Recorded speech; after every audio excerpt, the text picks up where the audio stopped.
বিমান বাংলাদেশের ফ্লাইটে মশার উপদ্রব ঠেকাতে ইলেকট্রনিক র্যাকেট হাতে রীতিমতো যুদ্ধ করছেন ক্রিমিনকোরা।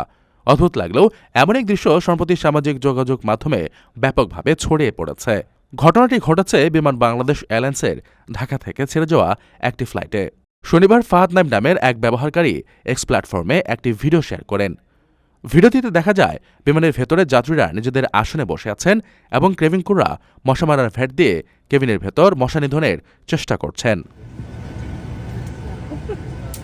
ভিডিওর ক্যাপশনে ওই ব্যবহারকারী জানান, আর্দ্র আবহাওয়ার এই সময়ে ঢাকা থেকে ছেড়ে যাওয়া ফ্লাইটগুলোতে মশার উপদ্রব এখন নিয়মিত ঘটনা হয়ে দাঁড়িয়েছে।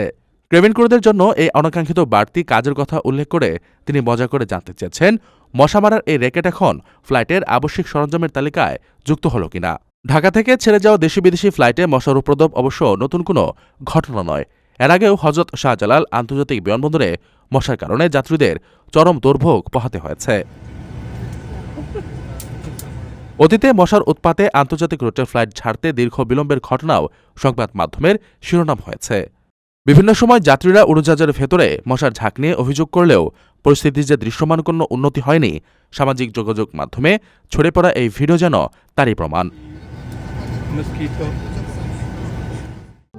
প্রবাসীদের জন্য নির্মাণ হচ্ছে দেশের প্রথম স্মার্ট সিটি, যেখানে থাকছে স্কুল, মসজিদ, হাসপাতাল, সুইমিং পুল, হেলিপ্যাড, পাঠাগার, জিম, সুপারমার্কেট, শিশু পার্ক সহ সকল নাগরিক সুবিধা।